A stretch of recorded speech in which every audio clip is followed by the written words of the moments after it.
सत्य की खातिर जिया, सत्य की खातिर मरा, सत्य का था वो ददीची, हर हृदय की पीर था। ऋषि ने कभी समझौता नहीं किया। आपने देखा, ऋषि दयानंद का जीवन पढ़ा, क्यों आज सबसे अलग चमक रहे है ऋषि का जीवन। किसी लोभ ने उनको लुभाया नहीं। एक बार तत्काल गवर्नर जो थे उनके प्रवचन में आए और ऋषि दयानंद से पूछ लिया कि सबसे पहले जो तुम मंत्र बोलते हो, जो तुम भगवान से प्रार्थना करते हो, तो उसमें हमारे बारे में भी कुछ कहते हो। ध्यान देना, उसमें हमारे बारे में भी कुछ बोलते हो, ईश्वर से प्रार्थना करते हो। तो ऋषि दयानंद हंसते हुए कहते हैं कि बिल्कुल आपके बारे में प्रार्थना करते हैं। अब आप भी समझ गए होंगे कि वो गवर्नर क्या सुनना चाहता था।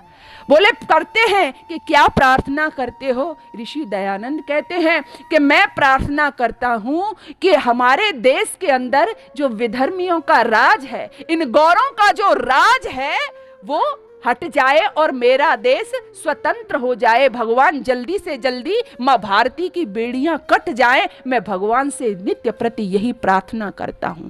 निडर स्वामी दयानंद का उत्तर सुनकर के अबाक रह गया था वो गवर्नर।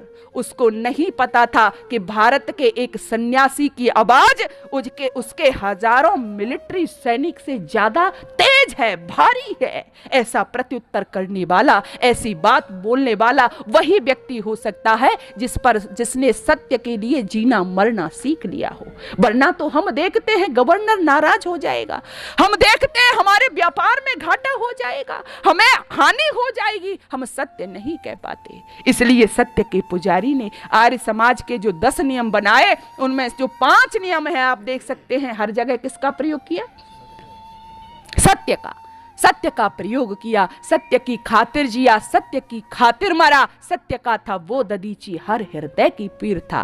वो कृष्ण की बड़ाई करें, चाहे कृष्ण के विषय में लिखे, यानी अपने महापुरुषों के विषय में जो गलत हो रहा था, चाहे वो उनके विषय में कहें, चाहे वो अपने शास्त्रों के विषय में कहें, चाहे वो अपने देवी देवता के विषय में कहें, चाहे वो अपने ईश्वर के विषय में कहें, भगवान के विषय में कहें, जो सत्य बात है उसको उन्होंने इस दुनिया के सामने परोसा। वो सत्यार्थ प्रकाश उन्होंने दिया कि जिसको पढ़ करके मानव जाति जो अंधेरे में ठोकरें खा रही थी, पाखंड गुरडमवाद में भटक रही थी, वो सही मार्ग पर आए।